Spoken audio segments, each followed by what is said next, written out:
Ekitabo ky'okutandika essuula 14. Abulamu okuhulirira Loti. Omu biro bya Alumaferi omugabe wa Shinaari na Aliyoki omugabe wa Erasaali na Kedolawomeri omugabe wa Eramu na Tidaala omugabe wa Goyimu, abo bagabe bakalwanisa Beera omugabe wa Sodoma na Birusha omugabe wa Gumora na Shinaba omugabe wa Aduma na Shemeberi omugabe wa Zeboyimu n'omugabe wa Beera niyo Zowari. Abo boona bateeranira engabo zaabo mu ruhita rwa Sidimu niyo nyanja y'omwonyo. Bakamazire emyaka 12 bakorera Kedolawomeri, konka omwaka gwa 13 bamugomera. Bwanyuma omwaka gwa 14 Kedolawomeri yija n'abagabe bahurwire nawe bateera ba Refa abo muri Ashetolasikalunayimu n'abazuzi omulhamu n'aba-Emimu omushavekiryasayimu n'abahori omu bibungo byabo bya Seyiri okuhika Eripalani hihi n'ihamba babagumura.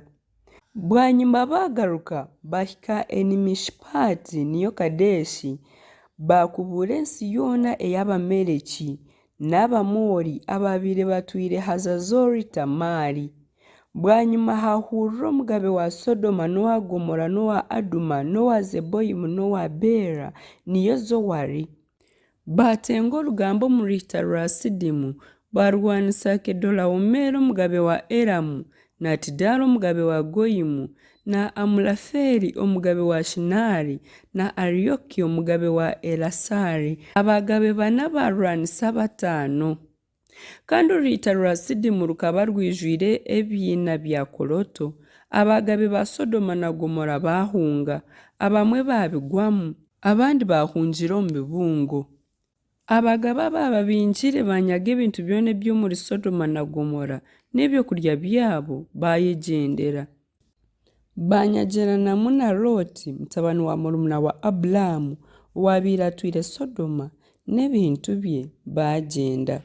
Bwanyuma hija omwe owacwire yakigambira Aburamu omuheburayo owabaire atwire hihi n'emyera ya Mamure omuwamori murumuna wa Eshikoli na Aneri, abo bakaba nibakwatanisa na Aburamu. Aburamu kuyahurire ngu mutabani w'omurumuna nyagirwe, yahurira n'abashaija babegesiibwe ebyokurwana abaziirwe omukaye 318 babakurata okuhika Daani. Aburamu yabaganisa omu ngabo ze kubarwanisa nyekiro, yabateera yababinga yabaisya Hoba aha bukizi bwa bumosho bwa Damasiko. Yabaake babaire banyagire byona, yagarura na Loti mutabani w'omurumuna n'ebintu bye n'abakazi n'abandi bantu. Merikizedeki okushabira Aburamu omugisha. Aburamu kuyatabarukire naruga kwita Kedolawomeri n'abagaba babaire bahurwire nawe. Omugabe wa Sodoma yashobora kumubuganira omu ruhita rwa Shave, oruhita rw'omugabe. Na Merikizedeki omugabe wa Salemu yaleeta omugati na vinyo, kandi akaba ari omunyamurwa wa Ruhanga rukira boona.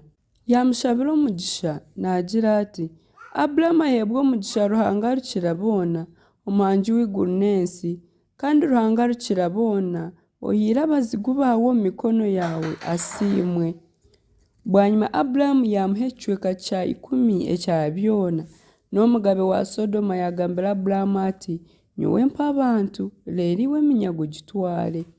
Aburamu yamugarukamu ati, ndahiire Mukama Ruhanga rukira boona, omuhangi w'iguru n'ensi, kunu ntaritwara kahuuzi n'obukakuba kakuba k'enkiito nari ekintu kyawe kyona.